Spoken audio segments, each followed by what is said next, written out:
Ramazan ayının son günü, bugünkü gün bayramımızı təbrik edirəm. Kaş imkanım olardı, köməkli eləyərdim, sədəqə çıxardardım, yardım eləyərdim deyən insanların adından və bir də xalqımızın, millətimizin adından belə bir iş görürük.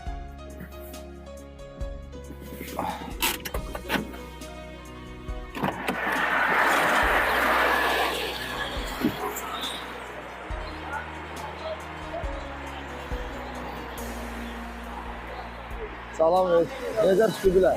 Vəziyyətiniz. Bayramınızı təbrik edirəm. Bugün Ramazan ayının son günü. Çok sağ ol. Bibi getmə, gözlə. Etme. Gəl sənə 5 manat verir. Alacağız. Alacağız olursa Yüzün buna çatır. Allah eləməz. O şekerlerim var o. Allah eləməz. Sen saklayıp başına dön. Hem meşe var. Allah xalqımız, millətimiz eləyir. Neyini bilməyəsən? Allah xalqımız eləyir. Allahdan başqa Mən də heç ikinci kimi. mənə də 5 manat verdilər ki, getmə o payla. Seni hem meşe var olasa. Sağ ol. O tekerin var olsun Sağ falan. ol, senin. var ol. Hem meşe başından dön. Neyini deməyəsən Allahdan başqa kimlərdən çox. Öpürəm sizləri. Dualarınız bəs. Salam, necəsiz? Bayramı təbrik edirəm. Neçə belə illərə. Bayram. Telefonla danış. Sağ ol, necə? Sağ ol, dededen saklı. Bakmasın diye sen geldin. Hə, laf yaxşı. Mən sizi bir yüngül də olsa təbrik eləmək istəyirəm. Çok sağ ol. Allah sana can sağlığı verir. Amma xalqımız eləyir də, millətim.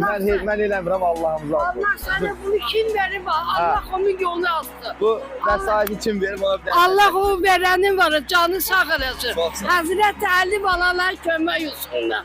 Allah onun balaları sağ Sağ ol, sağ ol. Can sağlığı verir. Sağ ol. Belediyeler çıksın. Var olasın. Vallahi yenə deyirəm, ha.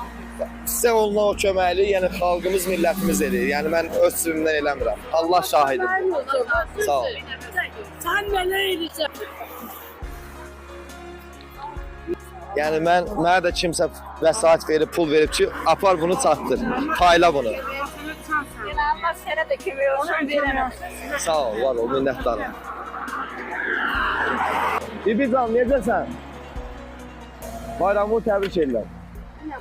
Hə, sənə bir yüngül bir şey vermək istəyirəm. Allah qəbul eləsin. Allah razı olsun. Çox sağ ol. Bayramı bir daha təbrik edirəm. Sağ